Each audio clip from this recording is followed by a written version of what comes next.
Hello. Good morning, girls. Or ghouls. Dude, is this working or no? Dang. Got me up here looking stupid. Good morning, ghouls. Can the girls hear me or no? Hold up. Oh.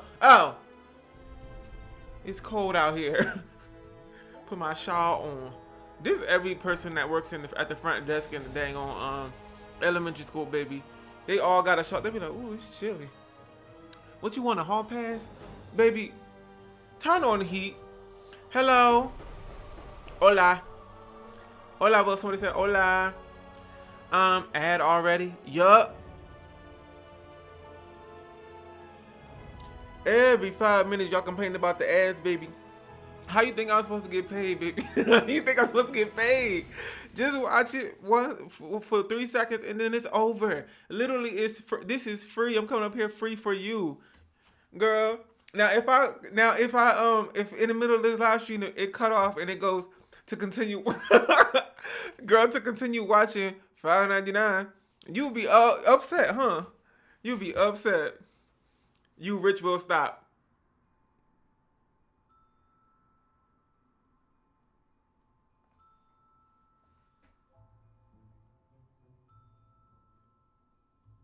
Baby, let me know.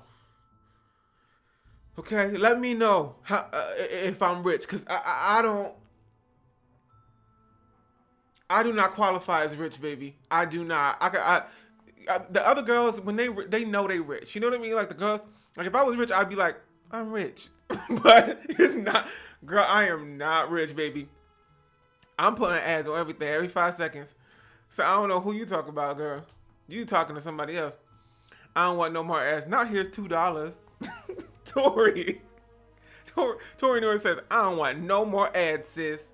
What you want me to do? Now when I'm doing this live stream from outside on the corner, you gonna be like, what happened to Will? He fell off. The girls demanded that I didn't put no ads on there. So now I'm just out here. Girl, I'm about to put, matter of fact, let me put another, how do this? Insert an ad. I'm about to insert an ad, baby. Stop playing. Delay ads. Insert ad. Let's see if it works, baby. Every 5 seconds. Not here, take this. Let me push this. Can I push this over without everything falling apart and turn it off? Or what? Yeah. Oh, God. Jesus. Push that back. Ooh. Ooh. Hello. Hola. Lord, he inserted more ads. Oh, you want another one? You want another one? Turn this off. My computer turned on. Girl, hold on. Turn it off real quick. Right. Hello everybody. Welcome back to another episode of WillOnAWhim Live. We are going to be starting Spooky Scary Stories in the Dark 2023 in just a few moments. So definitely get you a little snack, girl. Turn the lights down low, because we about to get real spooky. I have 3 stories queued up for us. One of which I skimmed. The other 2, I read like the first 2 lines of it, and it already was girl, you think I'm about to say, oh, it was already spooky. Why my computer keep turning on and I turned it off?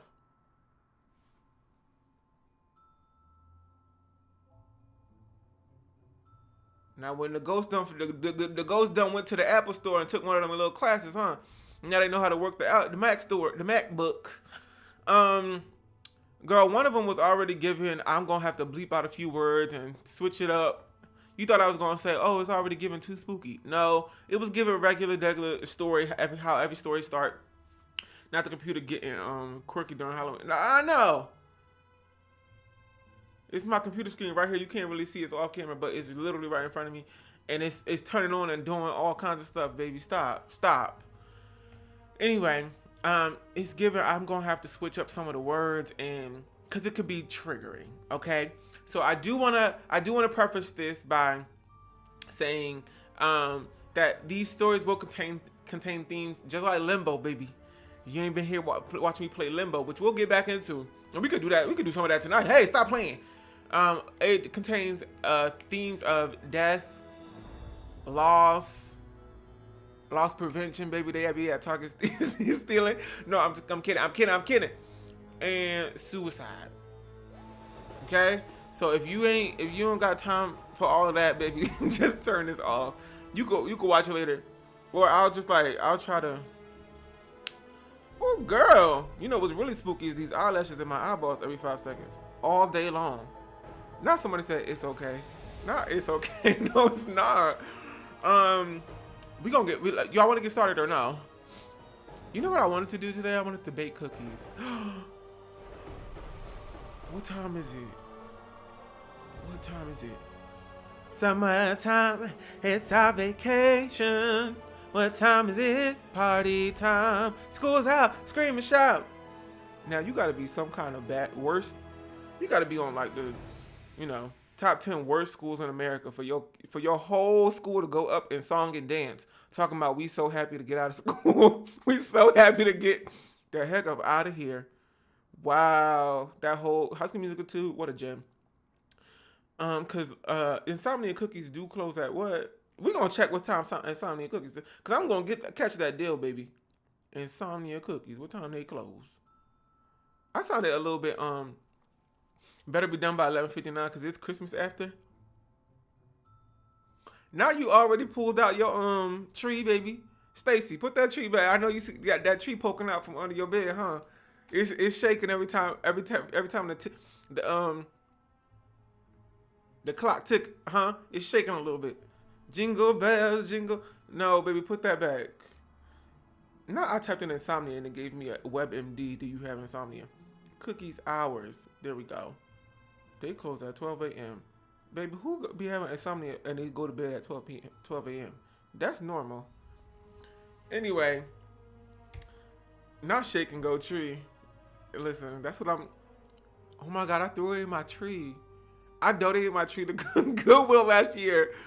I forgot because I said I was gonna get like a live tree this year. Anyway, that's for later. How about we get started? Okay, give me a few seconds while I turn the lights down.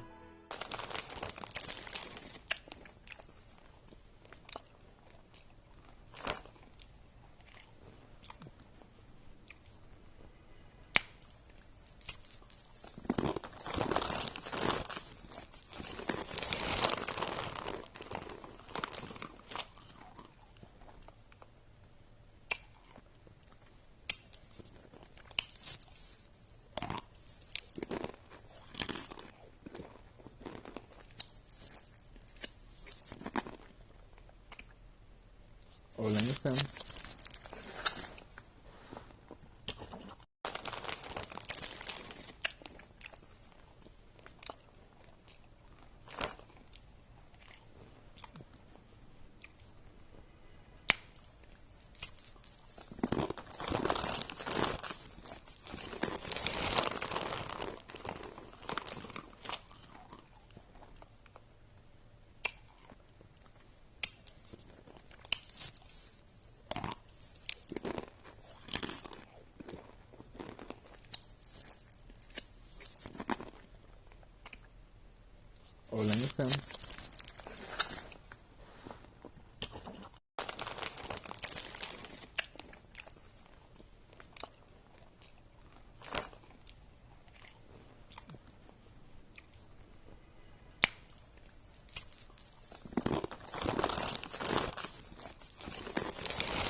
Whoa,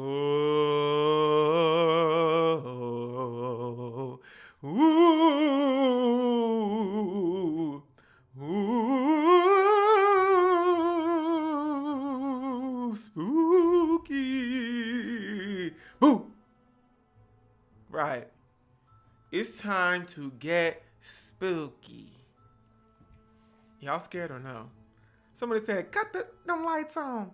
Cut them mother and lights on. It's time to get spooky, baby. This flashlight is on its last piece of battery, baby. I've been using this flashlight literally since the first time we did spooky scary stories. It's giving, not ooh, I'm so scared. That literally this this light is giving literally so it's so weak, baby. You could tell, can't you? Look, you can only see one eye at a time. I'm giving this is a doctor's exam. Where were you at 5 p.m. yesterday? I was you're too slow. Wow. Not oh my god, we out of here. Yeah, I've been using this thing for 4 whole years. So if this cuts out, oh well. Oh well. We're going to turn the lights on, baby. Let's get into these stories. How we about to get scary. Which one are we gonna do first? Okay, so choose. One about a puppet show. That's already spooky. Puppets are weird and scary. One about a puppet show. One about a haunted house. Or one about laundry. Oh, the laundry one, I'm already creeped out. Laundry is creepy. Laundry, puppet show, or haunted house. We got puppet show. We got puppets. Puppets is the one that I have not read yet, so I don't know what that one's giving. Puppet show, puppets. 2. What is 2? I don't know which one I said. Laundry. Somebody said question mark. Laundry. Puppet. It looks like we're gonna do the puppet. Man, just play the game. That's actually scary. A haunted house. Well, actually, haunted house is kind of getting wrecked. Should we do haunted house first or what?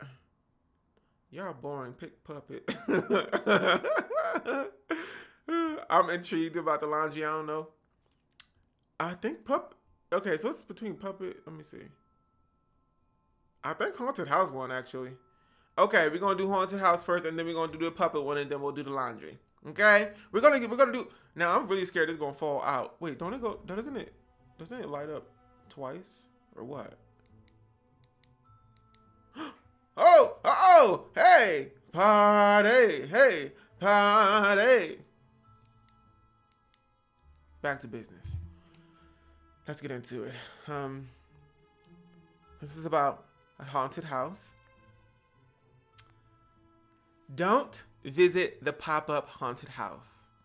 That's the name of this. Too bad YouTube don't have live polls. It does have live polls, but every time I put it on, every time I do one, y'all be like, oh, I never got it. I never saw it. Not weak ass light source. Wait, let me look. Wait, what? Maybe it doesn't. Who cares? Let's get started. Okay. Don't visit the pop-up haunted house. Here we go. Do you see that? I drive by here all the time and I never noticed that house before. My friend Mel was pointing at a gray building the size of a barn with no windows and only one big door. On top of the door was a sign written in red letters.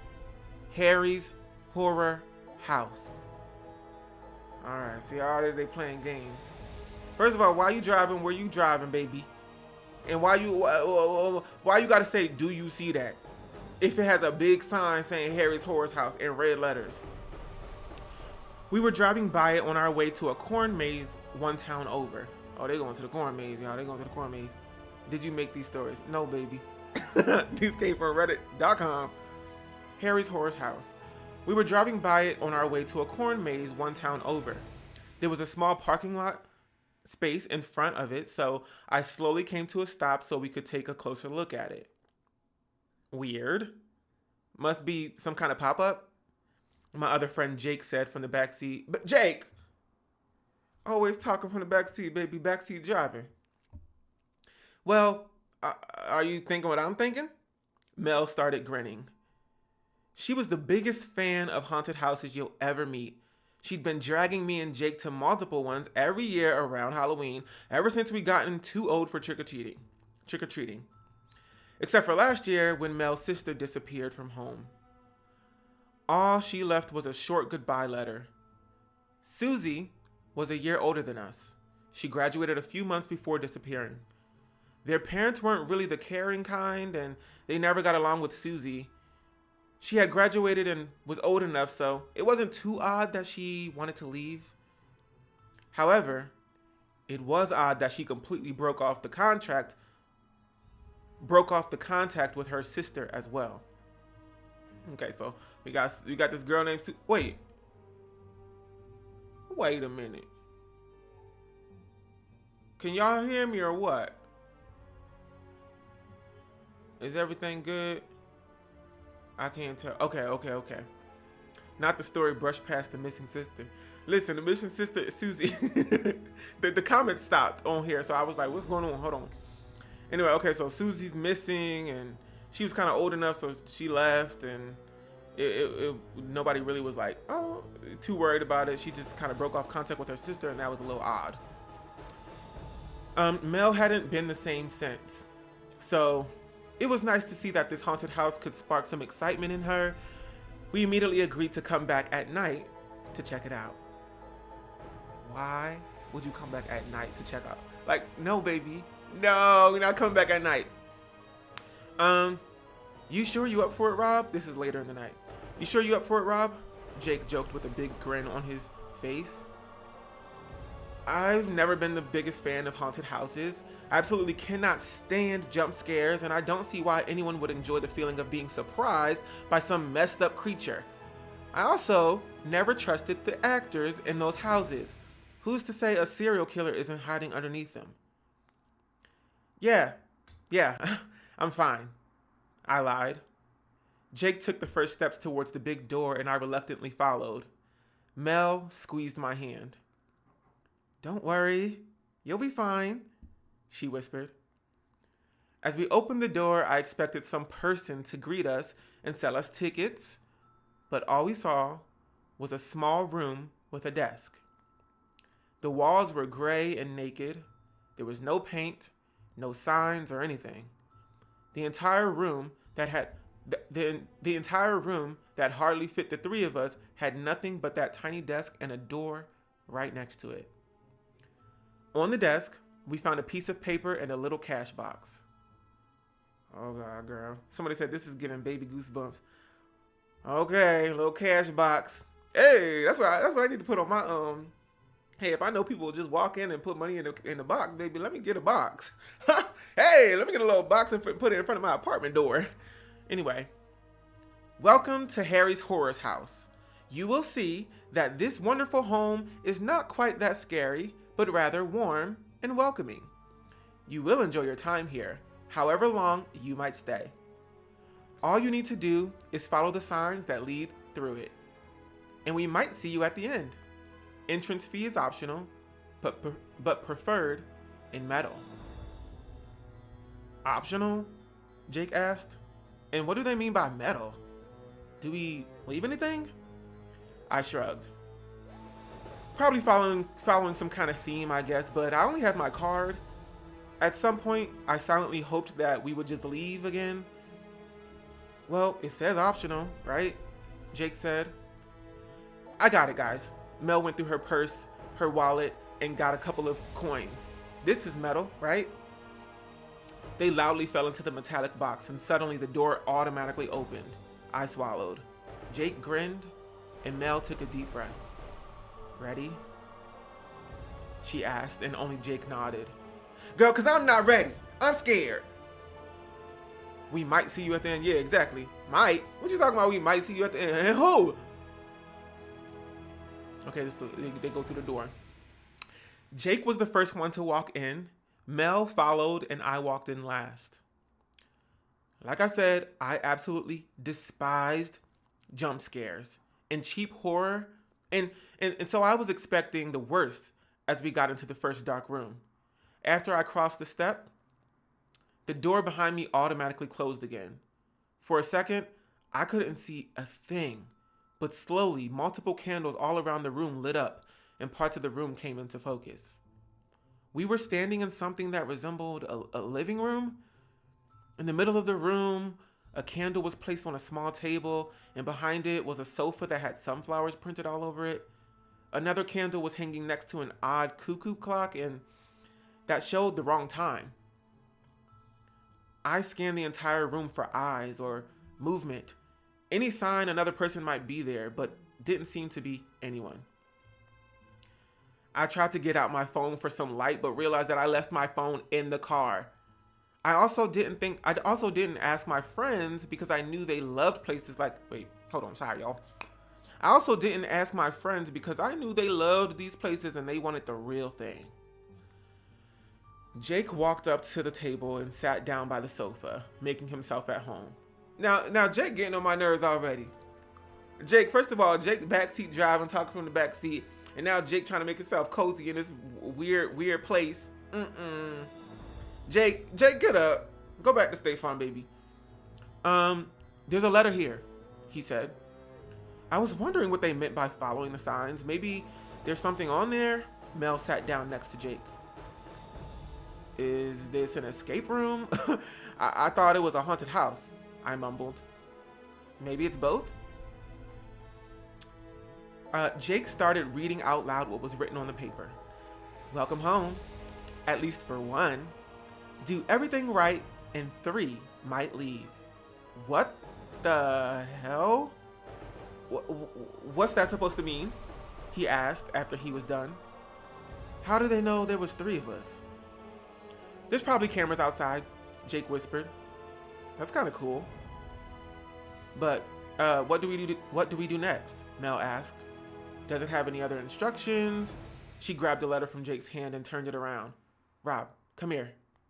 She scooched over and made some space for me on the sofa. Then she started reading the backside of the letter. You are guests for now. Act as such. Afterward, move on to the next room. Okay. Weird. Should we just move on to the next room? This one's kind of boring, Jake said. Mel shrugged. If you can find the door. Jake got up and grabbed the candle that was hanging next to the clock. Before he removed it, I noticed that the time on it had changed by 2 hours. There it is, he said from the corner of the room. Come on, guys. Mel stayed frozen, and so did I. I preferred Jake taking the first look, just in case there was a jump scare waiting. Guests, don't open the door. An unfamiliar male voice spoke, and I saw Jake slowly walking backwards. A young man came through the door. He didn't appear much older than us and resembled a farmer with his denim pants and a lumberjack shirt. The weird part was that there was nothing particularly scary about him. Normally the actors in these places have all sorts of bloody makeup and masks, and they carry real-looking weapons. This was just a regular guy, but there was something so uncanny about him. As he walked up towards where we were sitting, I noticed that he was holding a tray with teacups on it. There was 2 in total. Have a drink, he said, his eyes focused on Mel. Girl, okay. All right. Have a drink? What kind of drink? What you got, baby?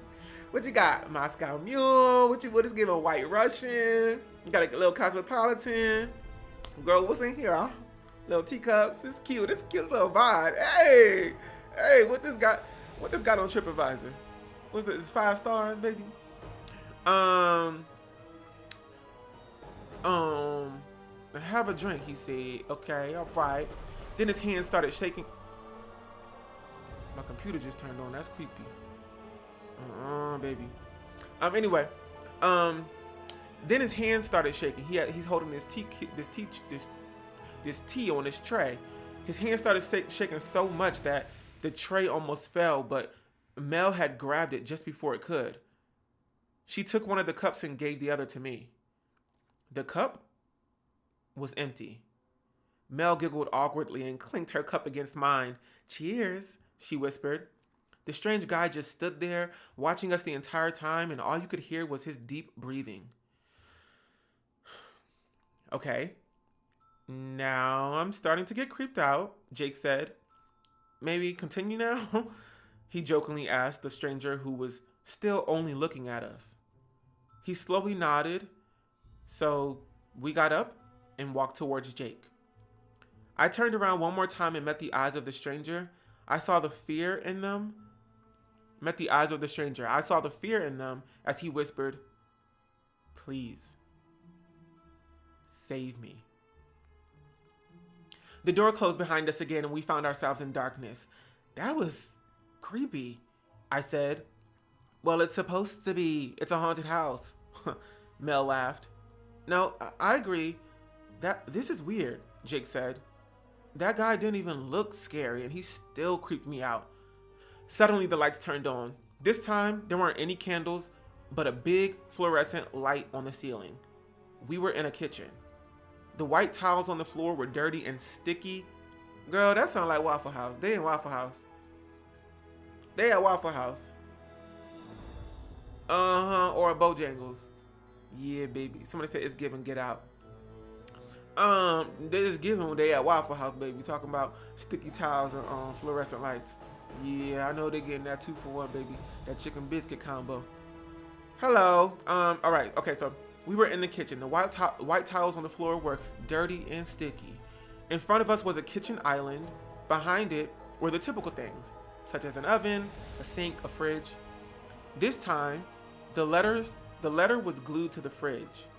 Mel and I simultaneously walked up to it before I could start reading it. Let me read that one over. Mel and I simultaneously walked up to it, but before I could start reading it, another door opened. A woman with dark hair walked inside. She was wearing an apron and a white mask, with holes cut out for her mouth and eyes. She came closer and slowly tilted her head. First, she stared at me and Mel. Then her gaze moved to Jake. Mel grabbed my arm. This time, not because she was trying to comfort me. I think she was starting to get freaked out. The woman with the mask stayed silent the entire time, and after a while, she started slowly shaking her head. Hello, miss. Can we move to the next room? Jake carefully asked. The woman pointed towards the note on the fridge, which I'd almost forgotten. Mel grabbed it and started reading, her voice breaking in between. A meal is waiting right inside. Take a bite, you will stay. Take none, and you will be cut. I opened the fridge and dozens of fruit flies started flying out of it. I almost threw up at the sight of what was in there. Girl, what is in here? What's in here? It's nasty. Stank fridge and a stank sticky kitchen. Who ain't cleaning this kitchen? On top of a plate, there was a rotten ham with maggots crawling all over it. The woman suddenly appeared behind me and pushed me forward, took the plate with the ham outside, and maggots started crawling up her arm. Then she placed it on the kitchen island and got a knife out of the drawer, as well as 3 plates. This was some next level stuff. I had never seen real insects in one of these haunted houses. She started slicing up the ham and I felt even more sick. There's no way in hell I'm eating that, Mel exclaimed. Me and Mel, we the same person. I am Mel. No way in hell I'm eating that, Mel exclaimed. It's gotta be fake, right? Jake said, and came closer. The woman with the mask cut up the first slice, put it on a plate, and tried handing it to me. No thank you, I mumbled. Well, it says to eat a meal or get cut, Jake laughed. Yeah, forget that. Before I could finish, the woman grabbed my arm and slid a knife right across my lower arm. Blood started dropping from my sleeve. What the actual? This was real blood. I felt real pain. This couldn't be right. We never consented to any of this. I pulled my arm away and tried to grab the knife from the crazy woman. Jake ran over to help me when suddenly the door opened and a couple of new people walked inside. None of them were wearing masks, but all of them looked somehow messed up. Suddenly arms grabbed me from all sides, and before I knew it, what was happening, I was pushed through a door and into a new room. I fell to my knees as the door closed shut, and I sat in darkness. Jake? Mel? I shouted, but there was no answer. I couldn't see anything. My body was frozen. A few moments later, the door opened.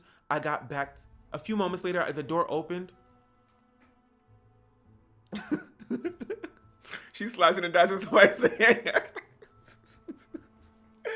Now she's slicing and dicing. Hold on, Karen. Karen said, I thought this was Mad Lib's night. Jake better not visit me tonight in my dreams like Limbo. That Limbo boy did last night.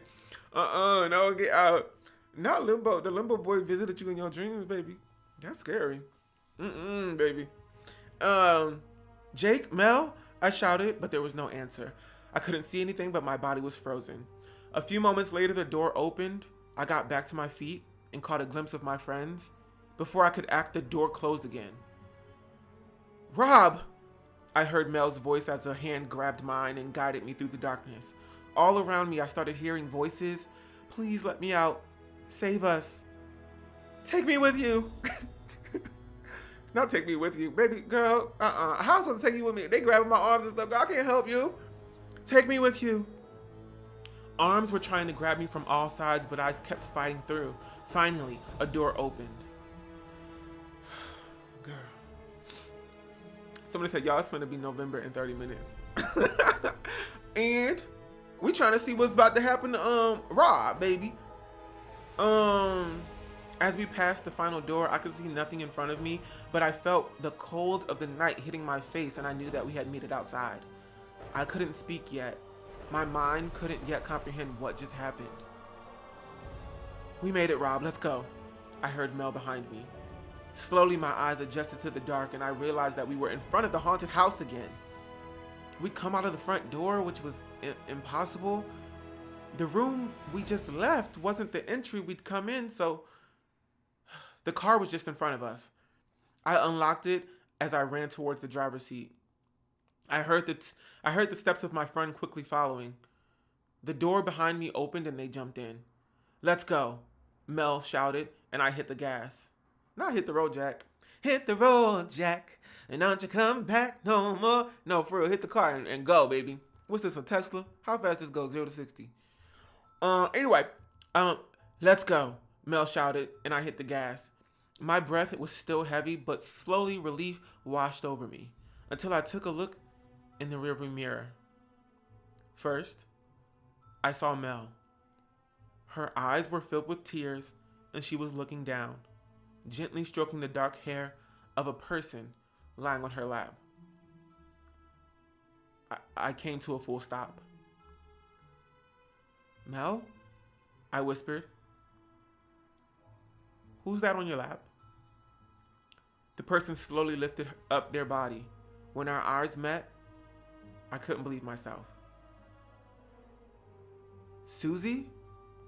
Her eyes were bloodshot. Her face had lost all color. She was dressed in an old skirt and a shirt, as well as an apron. She was the woman in the kitchen. I'm sorry, Rob. It was the only way I could get her out, Mel cried. What was? Where's Jake? They didn't answer. Shoot, we need to turn around, I said, but I didn't dare to move. There's no way to get him out, Susie whispered. Harry will take him home. Harry? Harry? Hip hop Harry, baby. Go, go, go, go. Who's next? Go, go, Harry. Go, Harry. Who is Harry? My best friend when I was younger, his name was Harry. Anyway, where we used to be, it was always Harry and Will, so we used to joke that we was Prince Harry and Prince William. It was our little thing. Shout out to Harry. I don't know where he is now. Anyway, maybe he's in his house stealing kids. Maybe this is the story about him, baby. Shh, there's no way to get him out, Susie whispered. Harry will take him home. She didn't elaborate on that further. Is this a freaking joke? I'm gonna call the police right now. Mel leaned over and put a hand on my shoulder. You can try. That's what I did last year, but it won't help. How? I don't understand, Mel. Is this some freaking prank? I swear it's not. I don't understand it completely either. Mel looked at her sister. We went in last year with one of Susie's friends. He was the one who brought us the teacups. Anyway, in the end, they cut me, and I was outside. Susie and her friend didn't follow.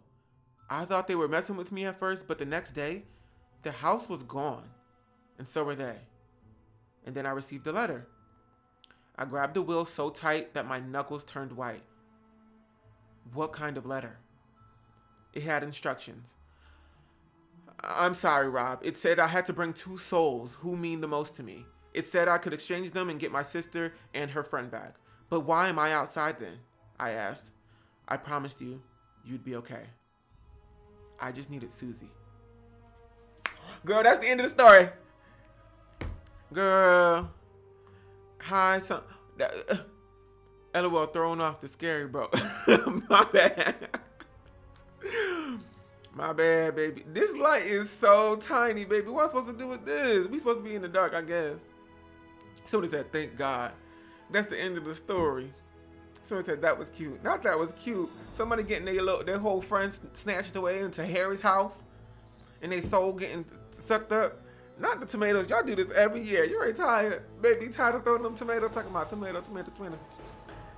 Listen, it's not my story. It's not my story, baby. If you want to do tomatoes, you can downvote on Reddit. I'm starting to learn about Reddit. I ain't never really been on there like that, but as I was looking for these stories, I was like, oh, okay. I kind of get this now. You upvote, you post stuff in certain like categories, and then you can upvote it and downvote it. No, not the tomatoes catching on. Everybody throwing tomatoes. Now somebody said, I hear him. That's scary. I had a rough start, but ended decently. Okay, we got a good review in. I got a good review in. What would I do if I was in that situation? Well, as soon as somebody cut me, I'm cutting back, baby. Soon as somebody cut me, I'm cutting back. I'm sorry, Susie would have got chopped up, baby. Yeah, as soon as they started playing games and I'm hearing all these noises and y'all actually cut me, yeah. Who's the manager? Where's the manager? Let me speak to Harry. Yeah, let me speak to Harry. I'm turning into full Karen. Somebody said chair. Get the chair out. We throwing chairs. I'm gonna get that ham. I'm gonna get them teacups, baby. We gonna get all kinds of, even the sofa with the sunflowers on it. We throwing stuff. You better duck, Susie, and your little friend. Cause yeah. Boom, boom. I'm busting everybody, busting everybody down. Okay, let me take a little drink of water. So did Jake eat the ham? I guess so, baby. I don't know what happened to Jake. See, I was annoyed at Jake. We'll say eye for an eye. No, for real. Eye for an eye, ham for a ham, sofa for sofa. And that cuckoo clock, too.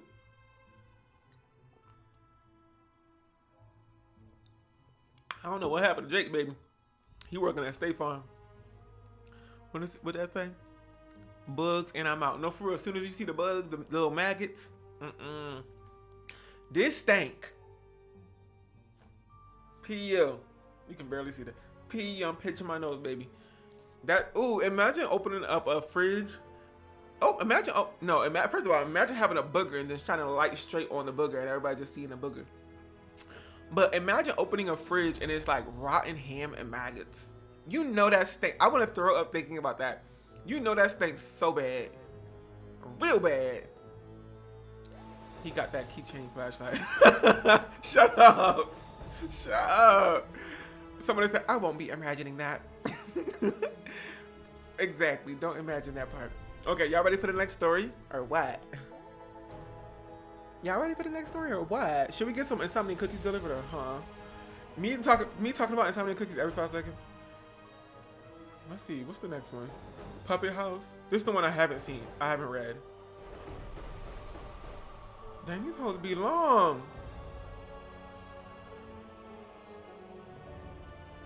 Jesus. Cookies only, no story. Not cookies only, no.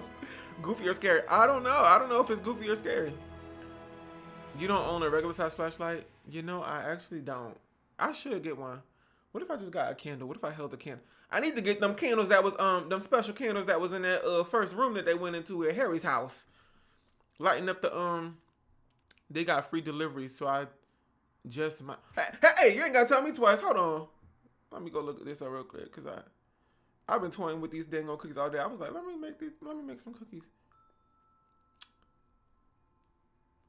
Cause it's 20 cookies for $20 today. It's just for Halloween, baby. And you can get 50 cookies for $75. That's crazy. You know I ain't about to do that. I just got my cookies and cream. Okay, when I finish this story, if I'm still feeling the cookies, I'll order them. But let's go ahead and get into this story. So the title of this story is My mother, I'm looking around and seeing maybe if I really do have a new flashlight, a different flashlight. I don't think I do. I have this. This might be too, where is it? Oh my God. Oh, it's right here. I have this. Is it too bright? Let's see.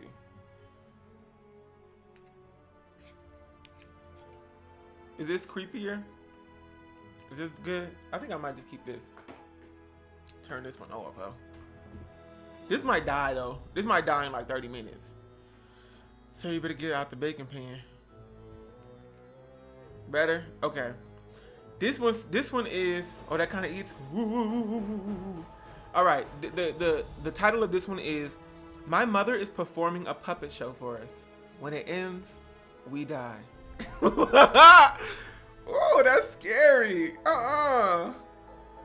My mom performing a puppet show for us. Now she a puppeteer, baby. What kind of puppets, baby? Is Give a Sesame Street or what? Here we go. Sit it down, though. I'm trying.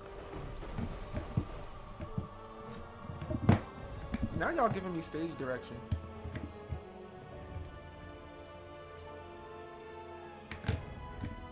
That's all we doing. That's what we doing. Okay. And the wolf was so hungry that he slit his. Sorry, give me 1 second, girl. I jumped into it too quick. And the wolf was so hungry that he slit open the princess. She moved around the puppets she made for us when I was 6. The ones that were all dusty and ripped, nobody had touched them in years. But the princess was strong and wouldn't die, so the wolf tried to run.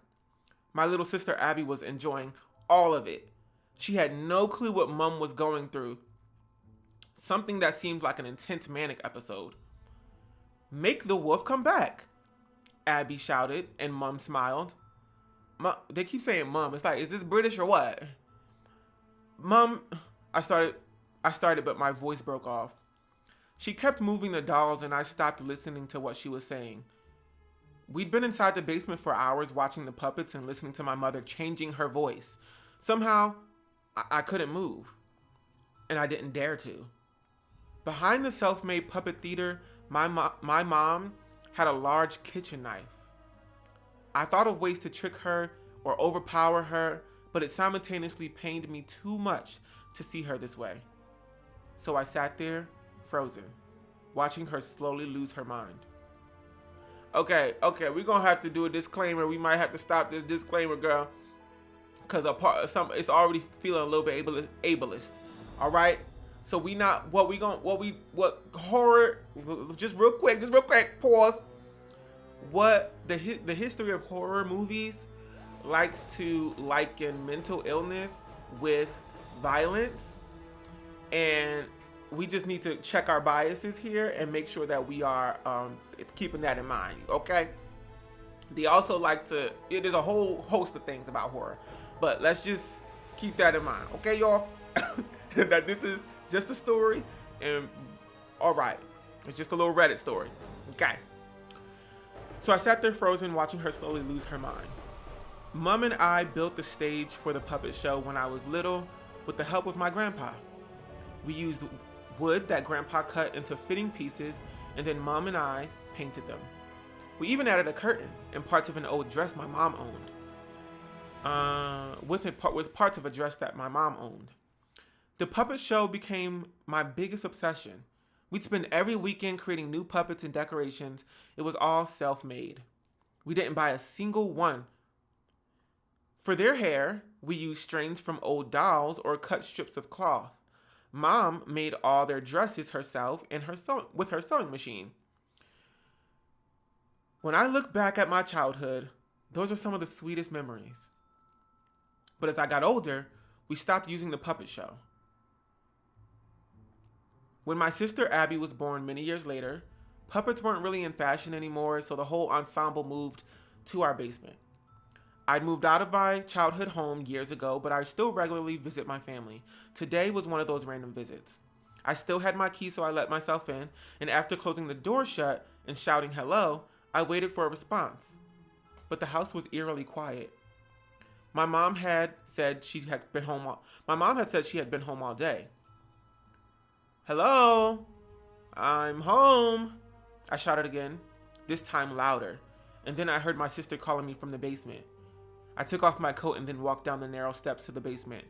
Our basement was only one room, filled with boxes and a bit of old furniture, and when I saw that my mother was presenting a show with our old puppet set for my sister, I couldn't help but grin. This was the last thing I was expecting to see. Abby was wearing a cute little dress and a crown, and I kept giggling. What's going on here? I said, in my best older brother voice. Abby was 13 years younger than me. Oh, hey! Now we old. Showing my age. Abby was 13 years younger than me, so we always had a very playful relationship. A puppet show, Abby answered, excitedly. I always thought she didn't like this thing, I said towards my mom, who was crouching behind the wooden box that was our puppet theater. I took a seat on the carpet next to Abby and saw that my mother was holding a jester puppet in her hand, one of the first ones that we had made back then. The princess demanded a show. Who am I to resist? Let me do that again. The princess demanded a show. Who am I to resist? She said in a deep voice, and Abby looked at me and nodded. The nostalgia immediately hit me, and I stayed there watching the little show my mother put up for us. It took me a while, however, to realize some of the stories were specifically directed at me. She switched the jester with a witch and changed the voice again to make it sound more rusty and creaky. The prince is here, and he thinks he can simply join us after he left this home. He doesn't belong here anymore. The prince was the puppet my mother had specifically made for me back then. The wooden theater was big enough that my mother could crouch behind it and disappear completely, but suddenly I saw her peeking out at us from the side. Our eyes met, and I felt a knot in my stomach. Something about her seemed off. I looked at Abby, who didn't notice a thing. Not voice acting on 10. No, for real, the shade. Somebody left this house, baby, and they ain't been calling or visiting. They don't belong here no more. They don't pay rent. Anyway, I looked at Abby, who didn't seem to notice a thing. Suddenly, my mom dropped the puppet of the prince and continued a whole different story as if nothing had happened. This is a story of a frog and the witch who could not make a wish. The frog was purple, the witch was orange. Colors are fun, and numbers are too. I looked at my sister and whispered, is she running out of ideas? Abby giggled. I like it. Abby was 5. I think she didn't care what fairy tales were. She looked like she just liked looking at the puppets. I had no idea how long these two had already been in the basement before I arrived, so at that point, I thought my mother might simply be a little fatigued. She continued the nonsense story for a while, and I sat there and watched. Not because I cared about the tales, but because it felt wrong to go upstairs. In a way, I felt glued to this strange show. This went on for what felt like hours. At times, the story and her voice were clear and coherent, but then it became odd and dreamlike again. There were moments when I actually thought I wasn't awake. When the strange story was done, my mother peeked at us from the side again. She disappeared a second later, but left a mark on the side of the box. A bloody handprint. Then, she held up a puppet of the jester with one hand. With the other hand, she held a large kitchen knife, making it look like the jester was cutting around the air. Mom? I nervously asked, but she didn't respond. Mom, are you okay? What's with this knife? We collected lots of props because we thought we might need them, she said in a high-pitched voice I had never heard before. She kept ignoring me and put on a new puppet to continue with a different story. I can't say how much more time passed. I was feeling sick in my stomach while the rest of my body was in shock. I had never seen my mom like that before, and I simply couldn't move. The wolf took the clothes of the little girl. Somebody said I'd run away. This Caroline Other Mama. Not Caroline Other Mama. Pick out that sewing machine, baby. Put them buttons on your eyeballs. Anyway. The wolf took the clothes of the little girl and went to the forest too. After 3 or 4 more stories, I decided it was time to end this. Hey, Abby, should we go upstairs and get a snack? I asked her, trying to find a way to remove her from whatever was going on with our mom. No, my mom shouted. She put both of her hands on the stage and lifted herself up. Sorry, I thought that was more dialogue, but they just got bad grammar here. Or is this dialogue? No, they just put in random quotation marks. So girl, we need grammar police, baby. She put both of her hands on the stage and lifted herself up, showing her face. Her eyes were twitching and her mouth was formed into a big smile. The show is not over yet. The princess wants to see the show. I turned to my sister, who was starting to look a little afraid. She was only 5 and probably couldn't grasp the odd situation, but was starting to notice that something was off. Okay, why don't we take the show upstairs? I can carry the puppet theater up and we can just sit on the sofa, I suggested. My mother stayed silent for a while. I slowly got up to get up and until my mom started speaking again. I have one more tale to tell. This time it's about a prince. She looked up from the box for a few seconds, staring at us with intensity I'd never seen before. When the prince was only a kid, he lost his father, the king. The king had been very sick, and when he could not live any longer, the prince was very sad. So the queen found many ways to distract him and make him happy. And one day, he became better. So did the queen, and she found many things to do. Though, she never did find another king. She didn't need one. The two of them had each other. She stopped for a moment, and little Abby started squeezing the fabric on my leg. She turned her towards me, and I noticed something I hadn't seen before. Abby had a cut on her left arm. Had my mother done that with a knife? My breathing became heavier. I thought about jumping up as quickly as possible, grabbing Abby and running up the stairs. My mother wasn't the youngest anymore. I could have overpowered her, but she did have a knife, and I didn't want Abby to get in any danger. But I could outrun her. Not they plotting against their mama, and the mama plotting against the baby girl. Now somebody said it's giving overshare. It's like, okay, girl, we didn't come here to we know this is a passive aggressive story about how I left and you lost your husband, baby, and listen, you know what I'm saying. We ain't this ain't what you think it is, baby. We going upstairs. We need a snack. Abby got a cut, baby. We need to get the Neosporin. Matter of fact, where is the Neosporin?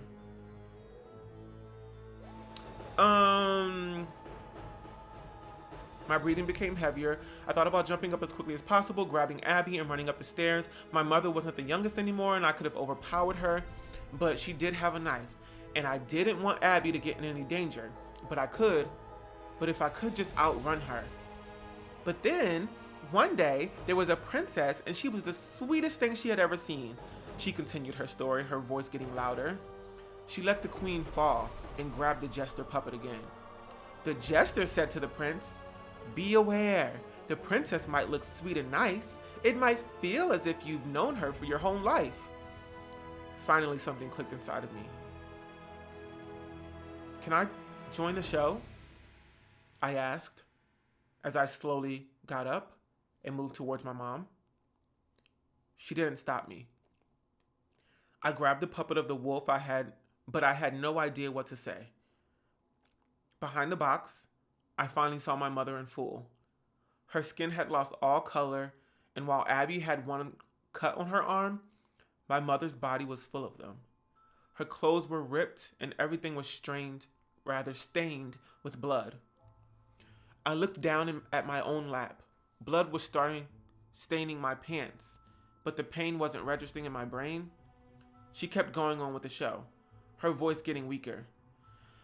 The jester danced around and kept performing. The the prince would not come home because she knew if the show had stopped, the creature would slaughter them both.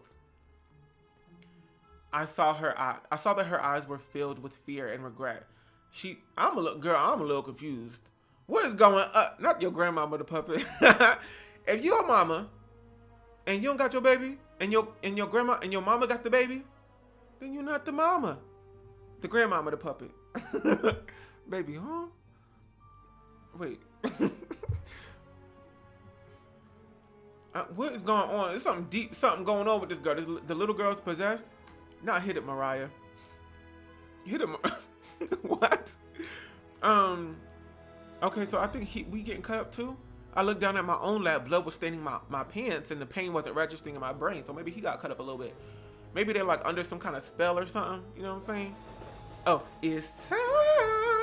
It's 12 o'clock. It's 9 o'clock. 9, 10, 11, 12. Yeah, it's 12 o'clock. Not November. It's Christmas time. Y'all ridiculous putting Christmas trees up in the comment section. The jester danced around and kept performing. She hoped the prince would not come home because she knew if the show stopped, the creature would slaughter them both. I saw her eyes that were filled with fear and regret. She tried her hardest to continue but couldn't help it. I'm sorry, she whispered. She tricked us both. Then she passed out of exhaustion. It's okay, Mom. I held back my tears. You tried your best. I grabbed the puppet of the jester and continued the show. That's the end of the show, baby. That's the end of the story. Is we in focus or what? Are we kind of in focus? There we go. We in focus again. I guess I see what happened. What y'all think just happened? I kind of can see what happened now. It's time for mistletoe. What's a good Christmas song, baby? Oh, holy night, the stars are brightly shining. Will, where are you getting these booty stories from? I'm getting these booty stories from Reddit.com, baby. They said they were supposed to be spooky and scary. I don't know. I just got here. Not you just got here 3 days ago. The little girl is a killer. Right. So, what happened is, this boy comes home from college. Not from college, girl, from just living life. He left the home. He came back. And it's like spooky time when he gets in there. Because he's like, hello, I'm home, y'all. And it's supposed to be him. It's supposed to be her little sister and her mom in the house. His little sister and his mom in the house.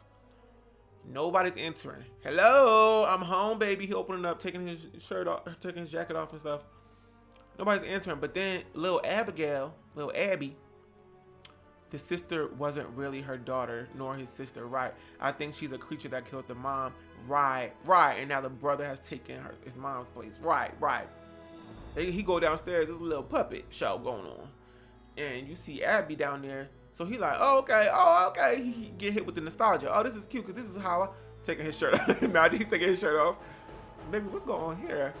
So he go downstairs, he like, oh, a little puppet show. He get hit with the nostalgia. This is cute. Because I used to do this with my mom when I was younger. And now my little sister and my mom are playing this little cute little puppet game. But then we go downstairs, and it's getting creepy and passive aggressive and weird. And my mom's voice is getting all odd. And I'm trying to tell Abby, I'm trying to hint to Abby that we need to take this shindig upstairs. And because my mom is acting a little weird. And also I'm frozen. Like my body is frozen somehow. I'm like under some kind of spell. And Abby is like, no, I want to hear more, baby. And you know, Abby's getting a little scared too, playing the part. But what I think is happening is that Abby, right, like somebody said here, Abby is a demon, baby. Abby's a demon, and she forcing his mom, Abby's mom, to do this puppet show.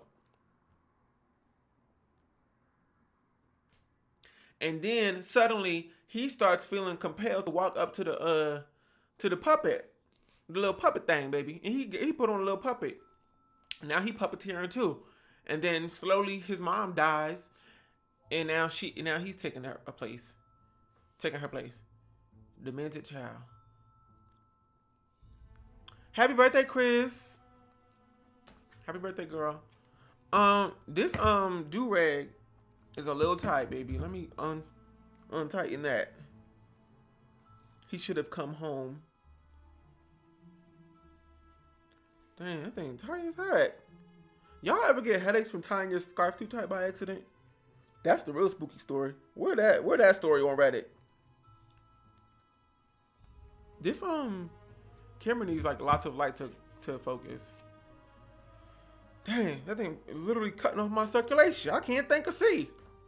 Cutting off the circulation, no, for real. All right, let me see. What should we do this laundry story? Baby, I only got 3 stories for y'all today. I'm not doing more than 3 because y'all have me up here for 6 hours straight. Oh, cookies. Let me see. Ooh, child. Oh, holy night. What? It's Christmas time? It's time. At this point, I'm like, when Mariah be starting her whole her thing, should we play Limbo? What do y'all want to do? Do we want to do laundry? Do we want to do laundry, or do we want to do Limbo? Oh, you know how sometimes on Postmates you'll like order food and it'll say like, oh, delivery's free, baby. And so you order, like you go through and you like put stuff in a cart, you go to checkout and you click delivery, and yeah, sure, delivery's free, but then they add all these extra other fees. It'll be like small order fee, and then it'll be like taxes and service fees, and then you go and like okay, well, how much would it cost to just go pick it up? You know what I mean? And then you pick it up, you switch it over to pickup, and then it's like $10 cheaper. So it's like, what's the point, baby? And then on top of that, you gotta add a tip when you get something delivered. It's just like sometimes it might just be better to just go, pick that hoe up, even if the delivery is free. Cause it's not free. You putting the charges in there, or even have a takeout fee. No, for real, it's like, wow. Read the chat. The way you asked us the question, then start your own story. My bad. It is giving ADHD. My bad. What y'all saying? Laundry or Limbo? Laundry and Limbo another day at an earlier time. Not laundry at an earlier time. We not doing. It's Halloween, y'all. Y'all the one in the comments talking about jingle bells, jingle all the way. When we gonna do laundry another day? You mean another day? You mean next Halloween? 365 literal days from now? Sims, Limbo after laundry. We'll see. I've been clicking the same thing over and over again. What I'm trying to do is go to my email with the little deal, 20 cookies for $20. Okay, there we go. And order now. Let's see. Jingle bell, jingle all the way. I'm actually very excited for Christmas, y'all. For the holiday season. Because people just be lighting up. I feel like people have just been mean and like staunch this entire year. It's like, let's go and have some fun. Everybody lighten up. 20 cookies. Okay, well, let me see how much this costs. Let me add 2 chocolate chunks, 2 classic M&Ms. Y'all be eating oatmeal raisin or no? Yes or no? Oatmeal raisin, yes or no? 2 peanut butter cup. We love peanut butter.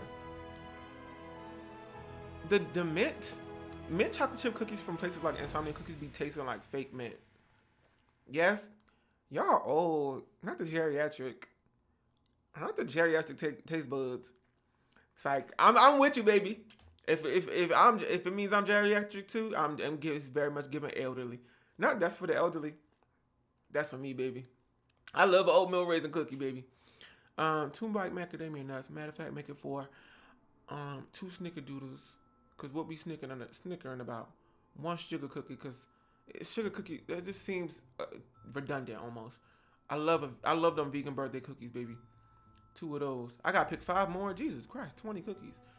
They got candy apple cookie, chocolate caramel pretzel in the cookie. Y'all getting on my nerves. But they do have candy apple cookies. Just one, baby, just one. Another snickerdoodle. Let's put another M&Ms. We love M&Ms. And then a double chocolate. Yeah. Delivery. Let's see. Jingle bells, jingle bells, jingle all the way. What? I'm trying to put in my address real quick. Hold on.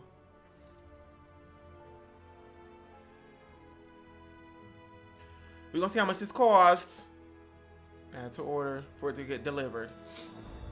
I thought it was just in Atlanta. Wow. What, Insomnia and Cookies? Insomnia and Cookies truly was in my, like when I went to college, it was in Providence. Like it popped up like senior year, like right on my main campus. Check out. $20, baby. Apartment number. Baby, just call me. I don't want no apartment number coming into my house. Just call me. Your contact. Oh, I thought it said your contract details. Contact details.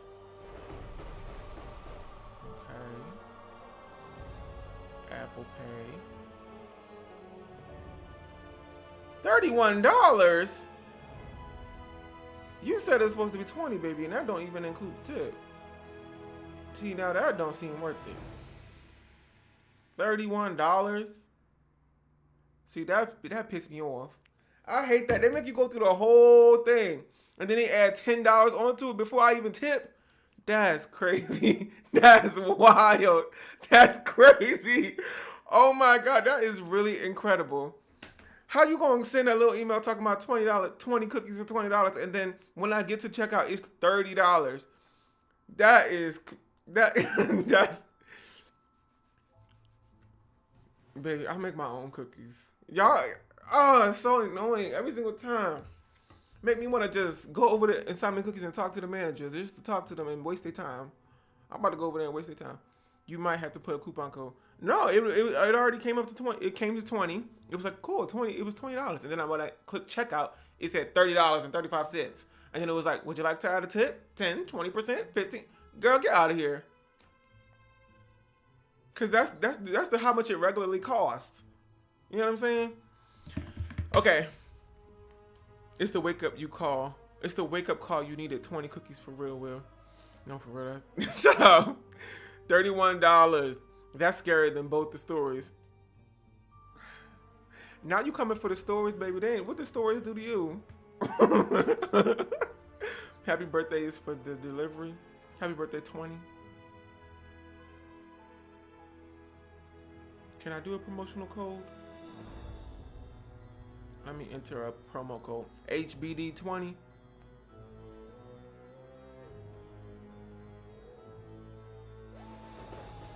Baby, that didn't do nothing. Oh, it took $4 off, so it's $26. Does that make it worth it? Is it worth it? Let me work. Okay, put my thing down, flip it and reverse. See, it's yarn from another. Yeah, it took $4.33 off.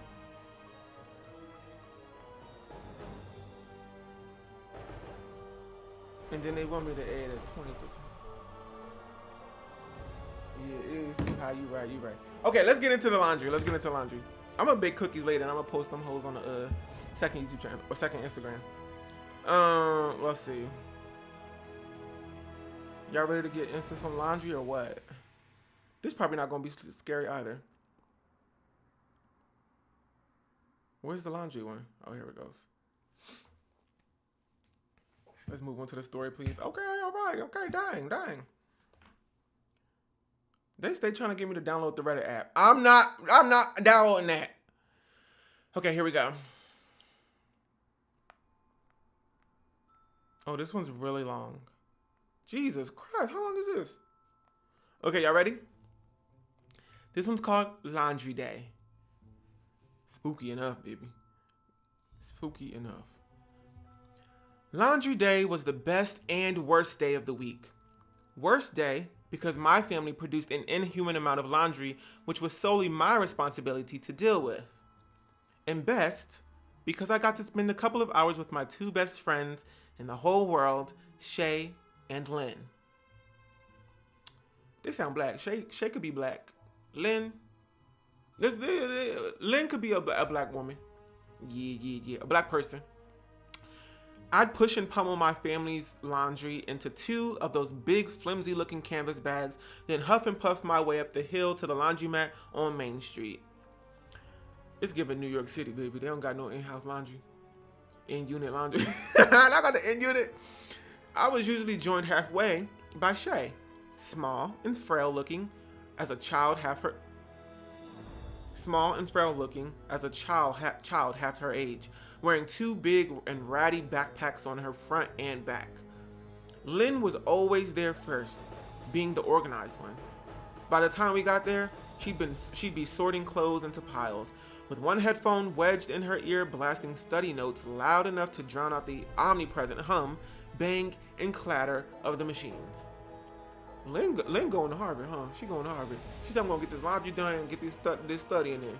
How about y'all lock in too? Y'all need to lock in, because, listen, I'm not going to be able to, I'm going to go to Harvard, and where y'all going? What's your 5-year plan? Sitting up here doing laundry, you going to be doing laundry for the rest of your life? Anyway, unlike my family and Shay's, Lynn's family wasn't actually poor. They were just super tight with money and knew the laundromat owners, so they got a discount. It made more sense for their youngest daughter to lug all their clothes up 3 blocks and wash them than to buy a washing machine and use their own water to do it at home. Not my girlfriend, my girlfriend felt like a Victorian child. It's giving child abuse. Lynn, call me, baby, and we'll call CPS together. I guess there was also some kind of disciplinarian aspect to it, like making sure Lynn knew her place as a dutiful daughter. But Lynn herself never talked about that. Of course, she'd never tell her folks that she actually enjoyed it, because then they'd probably take the chore away from her. Lynn also made a point of never talking about or scrutinizing our clothes. My brother's clothes usually stink of accumulated sweat from their obsessive sporting exploits and could generously be described as borderline threadbare. Baby, go down to the Goodwill. There was also the knitted monstrosities Mom had made for all of us since we were born. They came in an eye-watering array of cheap colors, socks, sweaters, beanies, anything you could picture in itchy wool. And all of them carried Mom's dire warning to wash and dry on the much lengthier, cool settings, or they would shrink. I'd never been bold enough to test this. I'd already endured enough bullying at school because of her clothing choices for me. I really didn't need shrunken added to the sad list of adjectives used to describe my skint chic. As for Shay, her family's income was inversely proportionate to the number of kids they had. Threadbare, in this instance, would have been an overly generous description of their earthly garments, which her mother had insisted just highlighted how lavishly clothed their souls were, or something like that. I often reflected on how it was a shame that this apparent spiritual richness didn't translate into a full belly. Not the shade against the spiritual community. What they do to her? Now, why is Shay catching all these strays in the whole spiritual community? Girl, I often reflected on how it was a shame that this apparent spiritual richness didn't translate into a full belly. Ooh. Now she about to call CPS on her friend. Because if Shay hadn't been notorious for hanging around the trash cans at school to nab any decent uneaten food, hold up! Get her some food. She really would. Okay, that's the part. I'm not gonna say that part because that's triggering and ableist. So we're not doing that part. I was constantly amazed she had the energy to carry all her family's clothes. Is that Shay? Yeah, I think it's Shay, baby. I was constantly amazed that she had any energy to carry all her family's clothes, let alone go through the rigmarole of washing them too. Anyway, despite our diverse backgrounds, laboring at our weekly chore had meant we quickly become friends. We made sure our washing days always synced up. It was a couple of hours free from any other people or responsibilities. So there we sat together in this weirdly liminal space of the Main Street laundromat, talking-ish and watching clothes circle in the massive industrial washers and dryers. Like I said, it really was the best day of the week. Or at least it had been. Until we found the note. Lynn spotted it as she opened one of the still warm dryers. The paper creased, frayed around the edges from its ordeal inside of the machine. But the ink bone dry, unsmeared. She carefully unfolded the note and read it. And I peered over her shoulder while I set another additional 10 minutes on my cool cycle. Probably someone's lost homework, she joked. Should probably check it and return it to them. Shay's untidy mop up. Why Shay keeps catching the strays? Shay's untidy mop of blonde hair. Mop? Oh, we would have had to fight in the laundromat, baby. You calling my hair a mop? Come here, I got something for you, baby. Let me show you what a mop do. I'm about to mop you, baby, on the floor with your hair. Anyway. Shay's untidy too. I'm just realizing untidy mop of blonde hair appeared over Lynn's other shoulder. Yikes! If it is someone's homework, it'd be kinder to just throw it away. That handwriting alone is going to get that kid to fail. I was the fastest reader of the three of us, the library being the least expensive hangout in our town, and I scanned it at a glance. That's not homework, I told them. Spreading the note flat on one of the folding counters, Lynn adjusted her glasses with one businesslike finger and began to read out loud, her voice only just audible over the heavy hum of the endless revolving machinery. To whoever finding this note, I discover now a wonderful something. Riches beyond wild dreaming are mine, and I have wished to share fortune. Jeez, are we being telemarketed to by a freaking washing machine note? I quipped under my breath. Shh, Shay admonished. Lynn pursed her mouth, then continued louder. Wish to share fortune. I not believing at first, but there is world on the other side of these machines. Don't ask how I discover, is not happy story. But discover, yes I did. If you go inside, machine after midnight, it take you another place, strange place. Many losted cloth and losted thing, but also losted money. Pile and pile of coin, old coin, new coin in big heap like snow, all clean and shining polish from machine trip. I have taped one coin to here note for you examine. It show my story real. Friend, I big hope you find fortune also. Now baby, who's talking like that? What kind of leprechaun? It's giving leprechaun, baby. There's no coin, Lynn said, disappointed, touching the rough patch where Scotch tape had clearly ripped off the bottom of the note. Ooh, one sec, Shay replied, and hoisted her skinny legs easily into the mouth of the dryer. After a few moments, her pink, pimpled face pimples? They really giving Shay, they putting Shay through the ringer, baby. They said she got untidy blonde, dirty mop hair. She's skinny as, cause they don't feed her food at home. She's rumbling through the trash cans. And then on top of that, she got pimples, red too. After a few moments, her pink, pimpled face peered out, then broke into a slow smile as she held out a gleaming silver coin, easily overlooked against the shiny steel of the drum's interior. That looks old, I said. Old, definitely. And maybe valuable? Lynn posited, taking a photo. Lynn posited, taking a photo, then immediately opening a browser on her phone. The way they're speaking versus what they're doing with their phone and stuff, it's given like anachronistic. It's given something. It's given 1920, but also 2020 at the same time. You know what I'm saying? I'm waiting for this thing to focus. Can you focus on me? You see, y'all, do y'all hear this or what? Like, making sure this is still on because the comments did stop for a second. Hold up. Can you focus on me? Is this still going or do I have to stop and restart? Okay, it's going. Not too much on those big words. That's a big word for Elmo.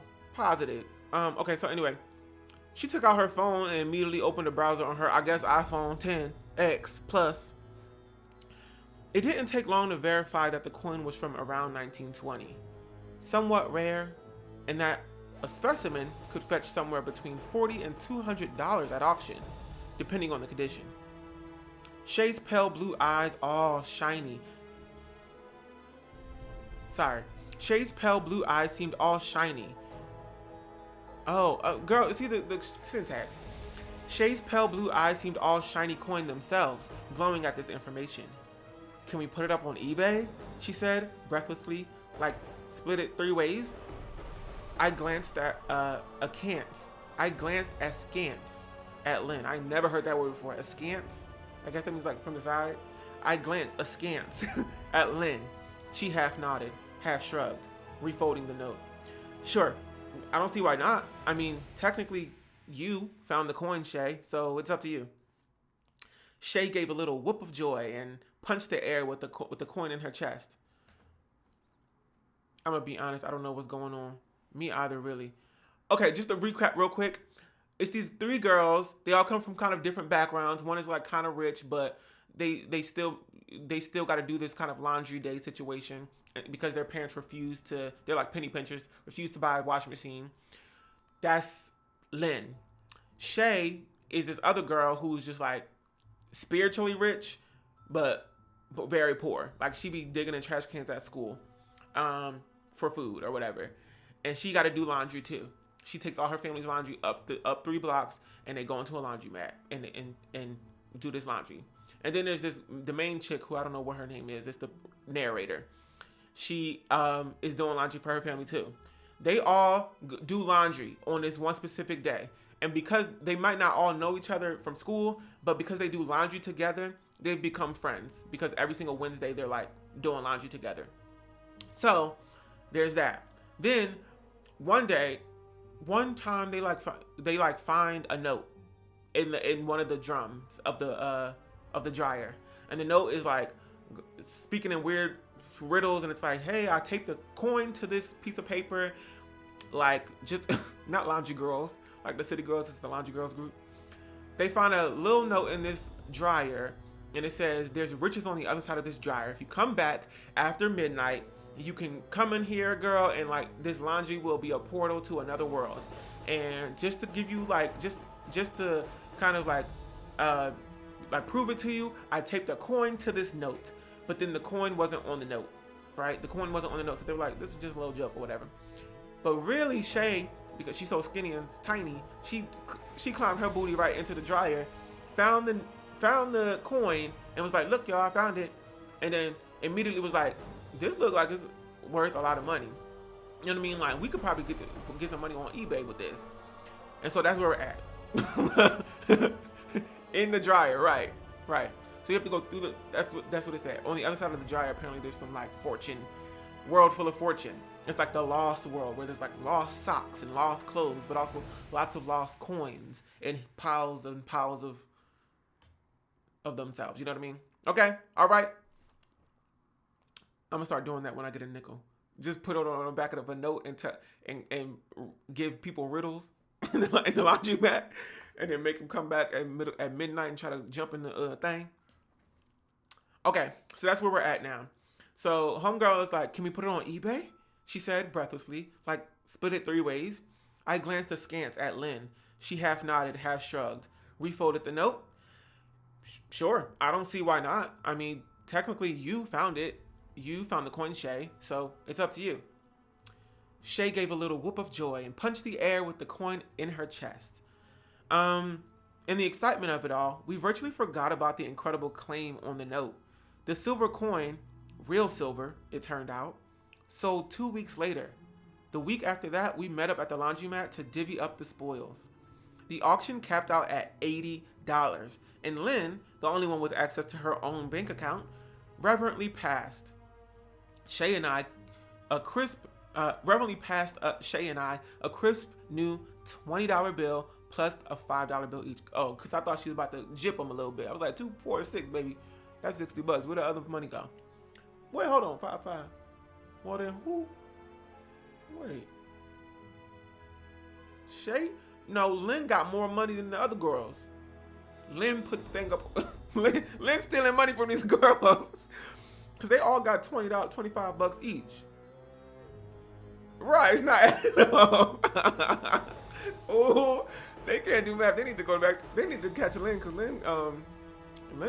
Lynn being shady. Shay need an extra 5. No, they both need extra 5, right? Or they need because it's $80 3 ways, so they got to split. They need to. You think it's the eBay fees? Maybe it's the eBay fees. Okay. 20 minutes later, we were sat in our regular. Oh wait, sorry. Plus a $5 bill each. Some of these, I'm reading your comments. Lynn want to be Joey in the scam or something. No, for real, scamming these little girls. Talking about, I know about money. Girl, give us our money before we jump you and put you in the laundromat.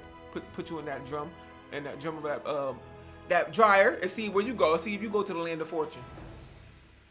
Now, if you two can keep an eye on my load, I'll go buy us some ice creams, she declared, and we readily agreed.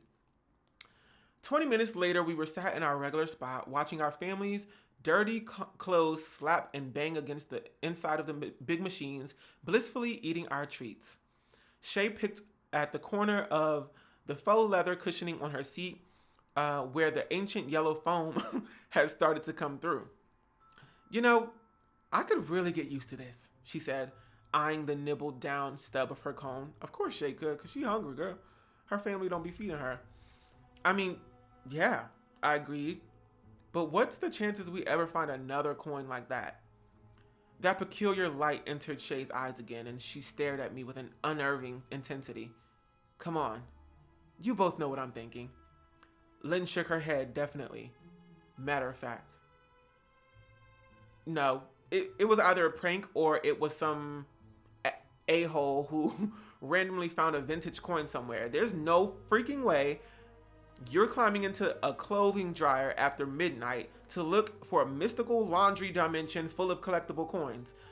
I could still feel a sharp-edged crispness of the newly minted $20 bill as Lynn had pressed it into my palm. That feeling, for me, had been borderline magical. For Shay, it must have been mind-blowing.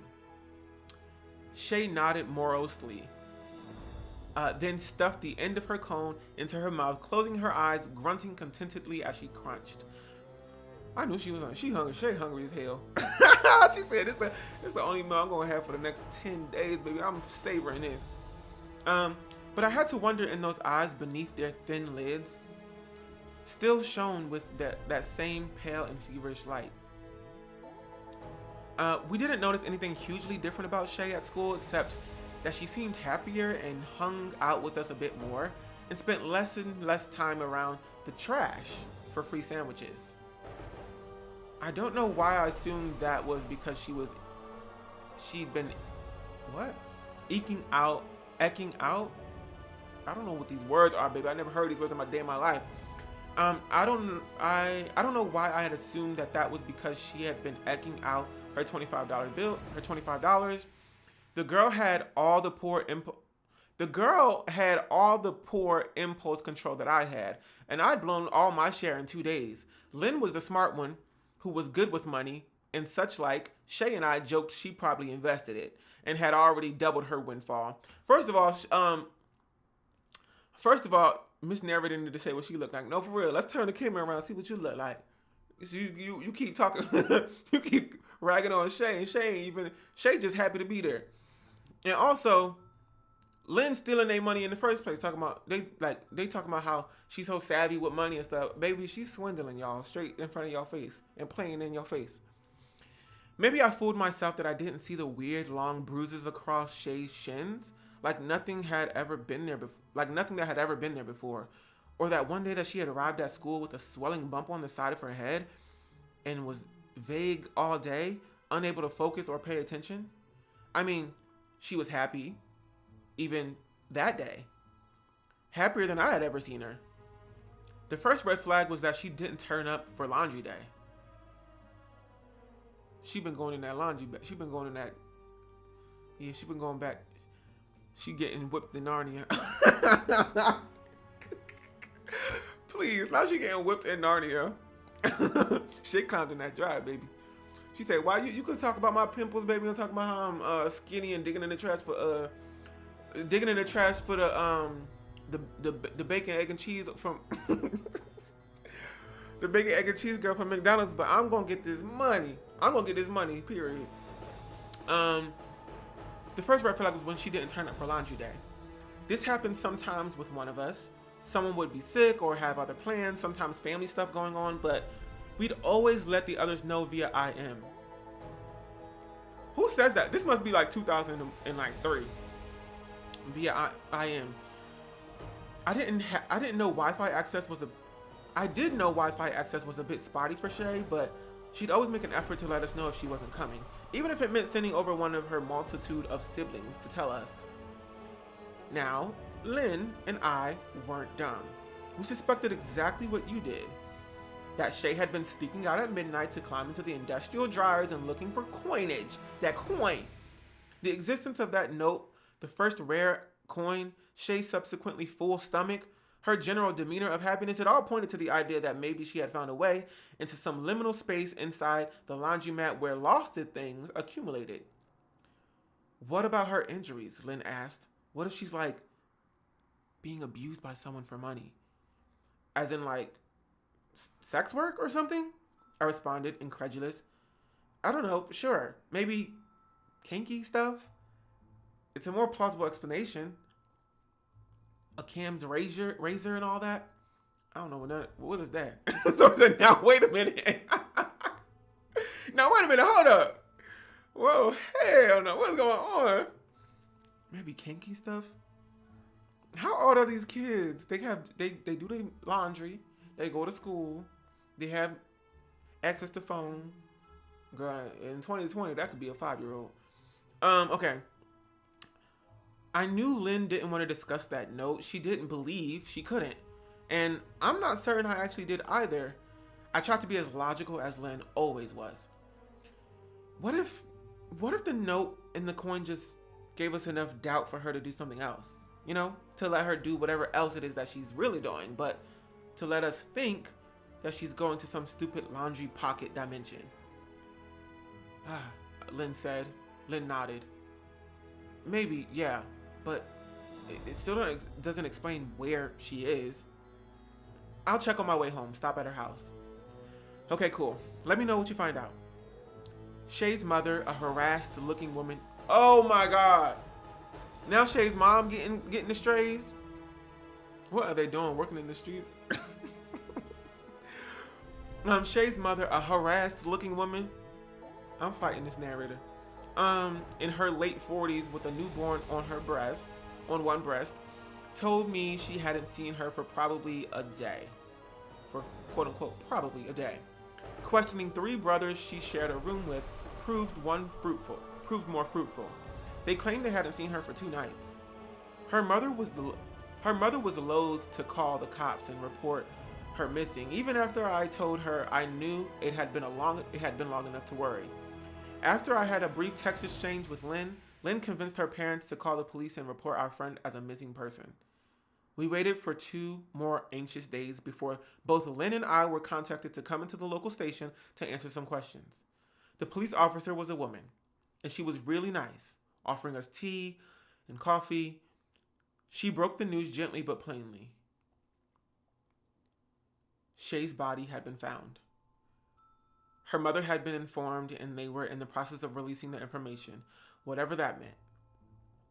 She asked us a few questions about Shay's state of mind, her home life, and then they said she would try to answer any questions that we had. I was shell-shocked. But Lynn stayed composed. Where? Where did you find her? She asked. The officer's expression was genuinely sympathetic. In the main street. Now y'all gagged in the comments. Somebody say, oh my God, a body? A body, girl. We found her in the main street laundromat. A woman doing her laundry late at night found the body. Shay, inside one of those laundry dryers. The 1-2 from the right on the back wall, I said, barely audible. Yeah, that exact one, the cop said, incredulous and slightly suspicious. How did you know that? Lynn's eyes were huge now. Do you have pictures? The woman shook her head. Look, the images are quite disturbing. It certainly isn't suitable for you two to view them. Her voice became a flat, buzzing sound in the background as I imagined what had happened. A kid at school once told me with gruesome, boyish relish in the details about how his toddler brother had put their kitten inside of the dryer at their house. Their mother heard an ungodly banging inside the machine and opened it to check, but it was too late. The cat was inside, wedged and tangled in the sheets, the stink of cooked blood. The poor animal was still just barely alive when they pulled it out. Pink froth bubbling from its nose and mouth, the huge swollen purple slug of its tongue blocking the airway. Its body convulsed for minutes, in the miserable throes of the death until it finally expired. Stiff-legged on the spattered linoleum. Jesus Christ! Somebody call the ASPCA. Girl. In the arms of the angel. Whoever put that thing in there, whoever put that little cat in there, they coming for you, baby. They got your address on speed, and they coming right now. Okay. Splattered linoleum. Yes. In fact, there was something odd. I emerged from the memory to hear the policewoman answering Lynn. What? I managed. What did you say? The woman gave me a sharper look. There was something odd about the situation, very odd. Well, Lynn prompted. The officer sighed, then passed us a photo as if it was against her better judgment. Her pockets and her backpack were full of these. We think that likely contributed to her death.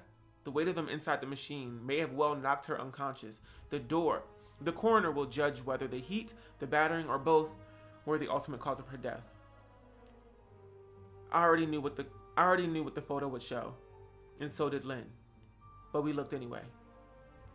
Piles and piles of coins, many identifiably old even with the perspective of the photo, where they might have been little drifts of slivery.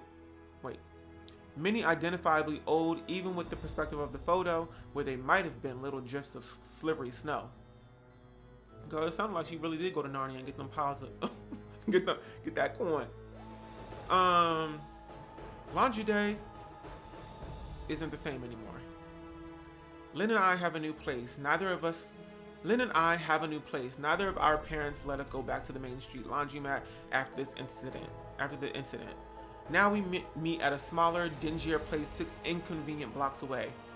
We don't really talk about Shay. We both know what actually happened, and we both stay tight-lipped, knowing the cops wouldn't believe us, or believe the note. I believe it now, though. So, every night, Lynn and I take a picture of ourselves in our bedrooms after midnight and send it to each other. We're sort of each other's conscience now, because otherwise, Shay died for nothing. I don't know about Lynn, but whenever I start to think about the note, it feels impossible that I won't go back to the Main Street laundromat. Wouldn't you want to see yourself? And that's the end, baby. That's the end, baby. Oh, y'all got an ad. My bad. My bad. That's the end, baby. That's the end. Let's turn this back on, child. Yeah, let's turn that back on. It's getting spooky ooky. Let's turn that back on. Yeah. Ooh, my eyes adjusting. Turn that off. Staring into a bright light. Imagine staring into this. Staring straight into it for however long. I feel like if anybody's gonna go back to that laundromat, it's gonna be Lynn. Lynn gonna get greedy with her stingy self. She gonna get real greedy. She gonna hop her butt in that laundry after midnight. She gonna go get a pile of coins, put it in her backpack, come right on out, get banged up, boom, back, pow. We got another detective case going on. Now we got pictures of Lynn. Now we're homegirl gonna do her laundry. Not in there. And end up just like Shay. Right. Lynn got 5 on it. Lynn. These pumpkins is getting creepy and scary every time I look at it in the little thing.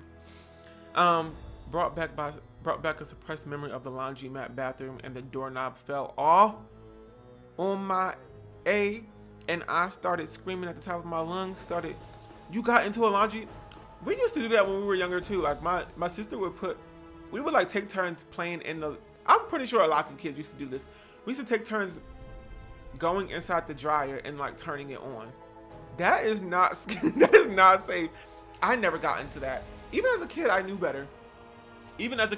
When I was like 5, I knew not to get into no dang on dryer. That seemed so scary to me. I was like, no, I'm not doing that. But my sisters would literally play and joke and put each other in the laundromat in our basement. And the basement was scary enough for me. I was so afraid of our literal basement. That was a scary place. It was so scary, and it smelled like basement. And there was just like random boxes of stuff down there. It didn't even feel like it was our stuff. It was just like stuff down there, and then our laundry. Of course, our dryer and our washing machine, they were on opposite ends of the basement, and our house was like really long. It wasn't huge, but it was like really long. So in order to take your clothes from the laundry, from the washer to the dryer, you had to kind of walk a little bit. And sometimes I would go down there with my mom while she was like doing laundry, and I would hang out and help her and it would always be like darkly lit. And I would be like clinging to my mom's legs as we like walked over to the dryer. That thing was scary. That basement was scary already.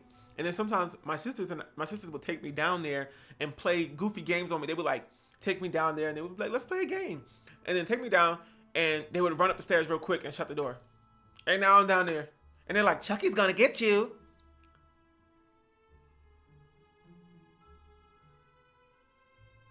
Now, if I came up there and I punch you straight dead in your nose, now I'm wrong, huh? Now I'm wrong. Now, when I punch both of my sisters right in the face with my little 5-year-old undeveloped knuckles, and I punch y'all square both in your face at the same time, and poke in your eyes, and then kick your knees, and so that they go the opposite way. And now you can't sit on bleachers correctly. Now who's gonna be the bad guy? One time they locked me in the dog cage. We had got a dog for like 2 weeks, and shout out to that dog. I think my mom just gave it away. They said that she ran away. They just told me that, but I think my mom didn't really like dogs when I was younger, so I think my mom just literally gave it away. But I loved that dog. That's my favorite. Oh, I miss that dog. Anyway, we had a little dog cage in the basement for it, and this was after the basement had kind of gotten a little bit renovated, which is to say that my uncle started living in the basement. Creepy. My uncle started living in the basement, and so he put like a bed down there and like kind of cleaned it up and fixed it, put a couch and a TV and all that stuff, and a little refrigerator. So it was like easier to go down there, and so the dog was like kind of safe down there with him. They got rid of that dog, but the cage was still there. We would play. They would be like, "Let's play house," and I would be the dog, of course. They would put me in the dog cage. Why you clicking that? Why you Oh, I'm locked in here now. Yeah, they would slide that thing and turn it down, so you couldn't from the inside unlock it. Baby, Uncle in the Basement is crazy. Yeah, but it's also given very much family helping out family kind of thing. And my mom is very like that. Like, she will help out anybody. Anyway, she was helping out my uncle that was like having a hard time and whatever. Anyway, I got locked in the dang on cage, and they ran up the stairs, turned the lights off, and so now I'm in a cage in this creepy basement. And I'm like, I had to be like 8. When I was 8, I feel like a lot of traumatizing things happened. I remember that age so well because that's when I broke my wrist. That's when like we got kicked out of our house. That's when I got locked in the dog cage. So many crazy. That's when somebody, girl, that's when I got to talk in therapy. I was about to go too far. It's another thing I got to talk about in therapy about. It involves my friend group when I was like 8 years old. Anyway, girl, I was terrified. And by this time I had seen Freddy. Oh my God, Freddy Krueger. And I think there's like a scene in Freddy Krueger, one of the movies where they're like in a literal basement. That thing is creepy. I was so scared, but they came down and they brought me out. But I don't remember much of that night. I literally nixed it out. My sisters were like little gremlins. Like, they would always pick on me for no reason. Because I was just like young and dumb. They actually did the same thing that Lynn did. Oftentimes, like we would go to our dad's house, and he would like give us money on the way out. He would give us money and a soda every single time. That's just who he'd be like, okay, all right, bye kids, and then he would pull out his wallet and hand us money, and he would hand us different amounts because we were all different ages and had different, whatever ideas of what money was. So he would give my sister like $20, the second youngest sister like $10, then he would give me like $5, but one time he like gave me more money than my 2 sisters. Not sure why. Maybe they were like acting up or something. I don't know. But I was always very quiet. So I barely talked, or but I was never bad. Anyway, I got like a $20 bill. And then my sisters, like later that day when we were playing, we pulled out our money. They wanted to compare money. I didn't know what a $20 bill was, baby. I just knew that I was going to go to the zero, this was before I was too young to go to the corner store on Main Street by myself, which was like 2 blocks away. I just knew that we was all going to walk to the corner store, get zebra cakes, Huggies, chips, all that. My sister, I am an over sibling, and I used to terrorize my little sister too. It builds character. What character, baby? I'm traumatized, and now I have lots of fears of unnecessary stuff. I literally still cannot watch Freddy or Chucky. Those are literally scary to me. And usually scary, any other scary thing is funny to me. It's like literally funny. I love a horror house because it's so funny to me. Was this in the 90s? This was, it was like, when I was 8, it was giving, it had to be like 2002, 2003. I didn't really gain consciousness until 1999, I remember. Because I remember being in pre-K and our teacher being like, does anybody know what year it's going to be next year? Because it was like, we were going into winter break and we would come back after the new year. And then we sat there for like a little bit because we were dumb little kids. We were like 5 years old. She's like, it's going to be the year 2000. That's a new millennium. So I remember that. But yeah, this was like early 2000s. Anyway, we were comparing money. And my sisters both had, I'm assuming, well, my mom tells this story. They had $5 bills each, and I had a $20 bill. And my sisters convinced me that, having 2 $5 bills was more than having one $20 bill.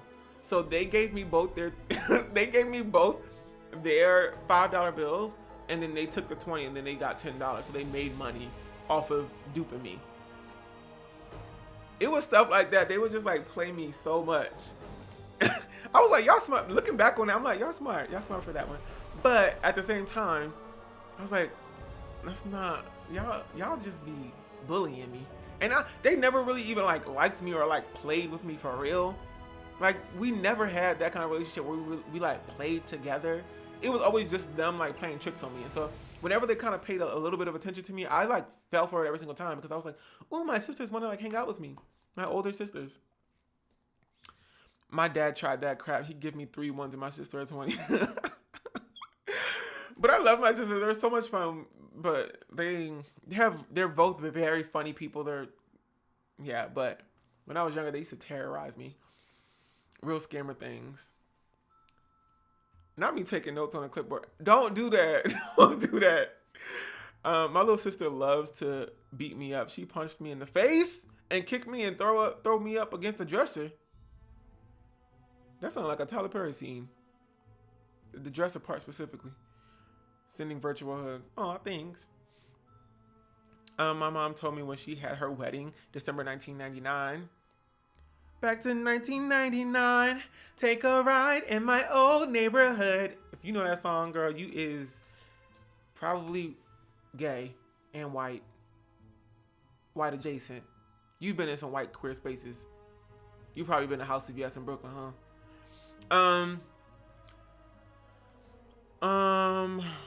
Not baby Will getting bullied by his sister. Yep.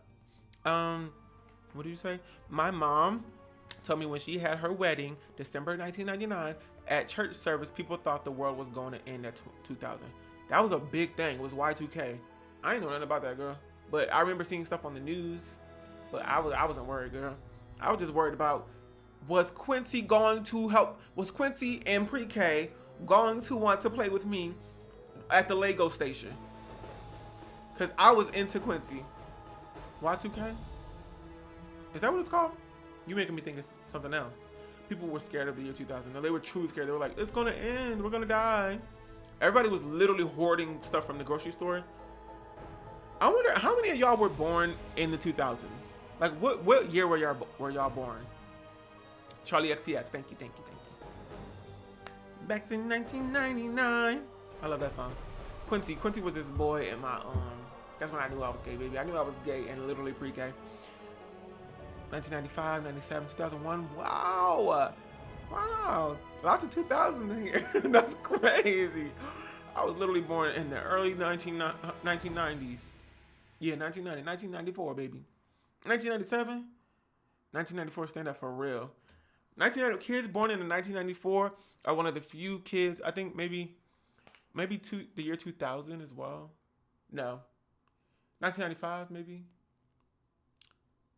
No, 1994. If you're born in 1994, 1995, your school, if you live in America, your school year always synced up with the literal year. First grade was 2001, second grade 2002, third grade 2003. Old school. 04 liners stand up. 04? Y'all could be my literal nephews and nieces. 1992. Wow. 2002. That's wild. Y'all were literally born in the year 2000. 2006? Baby, you are 12 years old. How old you is? 6, 4, 10 plus 4.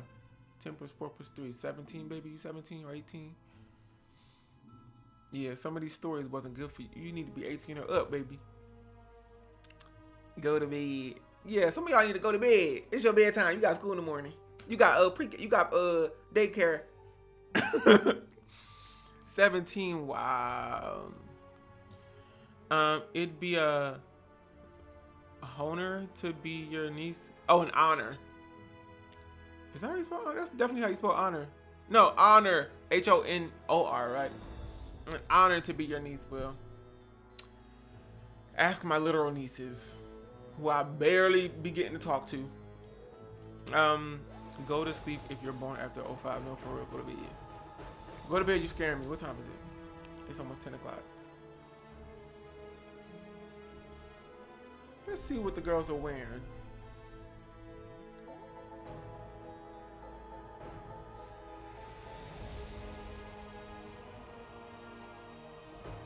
This little interview that Miss Tina Knowles Lawson did today on the Sherry Shepherd show, where she went up there and talked about how Beyonce be backstage yelling at people. That gagged me a little bit. And Miss Tina just posted 3 hours ago that she reposted the clip of the interview, and she said, I'm gonna get in trouble when she sees this, but just to clarify, she's not the only one that be yelling back there. We all be yelling. But it's all love when she hits that stage, and she looks fabulous. But quick change is not a place for people with sensitive temperaments. You gotta be a gangster. That's funny to me. That's really funny to me. Wait, I need to watch it. You need to watch the whole interview. It's so funny. And Quinlan Blackwell. This girl. I cannot with her. I cannot. Quinlan, what is that, baby? Why would she do that? Why would she do that? Quinlan. Is this picture for real? Like, why would she do that? That is so funny to me. She is so stupid. That is the funniest thing I've ever seen in my entire life. It's this one for me. Like, look at her face. That is so funny. Do y'all have favorite Halloween costumes from the girls? It's given like, somebody made a real good point on TikTok. They were like, if you're pretty all year round and that's your whole thing, like a Normani. That's not her whole thing, but it's given like that's a large portion of your thing is like you post pictures and we're all like gagged because you're like so gorgeous. Like, don't be pretty for Halloween, baby. Don't be nothing cute for Halloween. Don't try to do no little cute moment. Just be ugly on purpose. We need you to be funny and ugly. Like it gives like, okay, all right. It's like when people try to be like, oh, I'm a cat, and they just put like cat ears on, and then it's just like they whole body out. You know what I mean? It's like, do that, have fun, be cute and be sexy. But baby, it's like we want creativity, we want DIY, we want like you to make us laugh and like really get into it. Like Heidi Klum, no, for real. Heidi Klum be going 10 toes deep. Like she be holding it down. I'm broke, so my costume from my closet. That's kind of what I want from celebrities. Celebrities be having access to makeup artists and hair. You know what I mean? If they could do pyrotechnics for their little Halloween costume, they would. You know what I mean? They have access to that and money for it. And while all of us, we gotta, pick out our stuff from the closet back there. It's like I want to see Kim Kardashian make her own. Well, not really. I'm not interested in what that girl doing.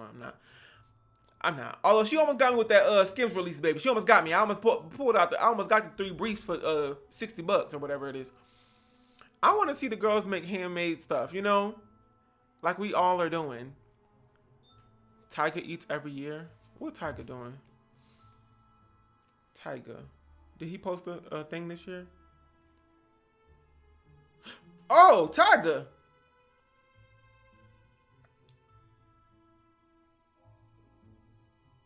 Tyga. What is that? I just want to go back to 1999. That's scary. Nightmare on Selma Avenue.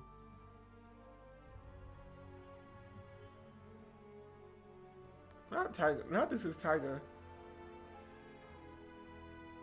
Yo, that's Tyga.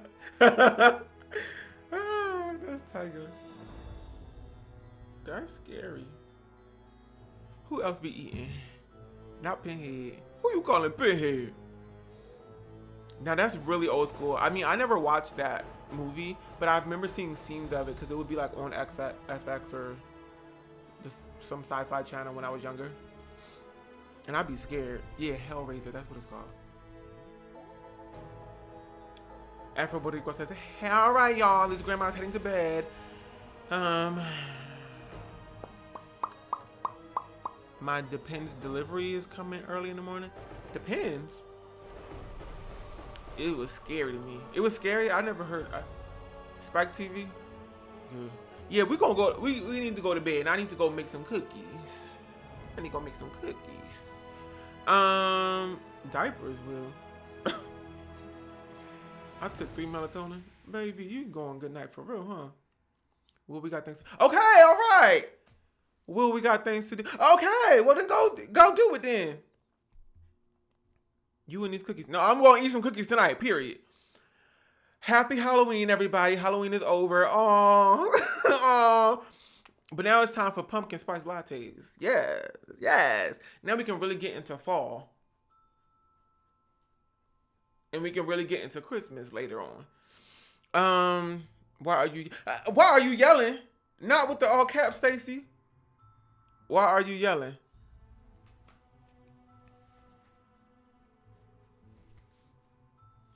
It's actually Christmas. It's Christmas time, so we're gonna go ahead and decorate for Christmas. I don't like decorating my house for Christmas because it be pissing me off. Like, get this stuff off of here. This don't even look cute. Christmas decor don't be looking cute until if it's your own house. Like, I'll put up a cute little Christmas tree, but that's about it. I'm not doing what I did in past years, where I would decorate the banister and put wreath around that and put up a whole bunch of no.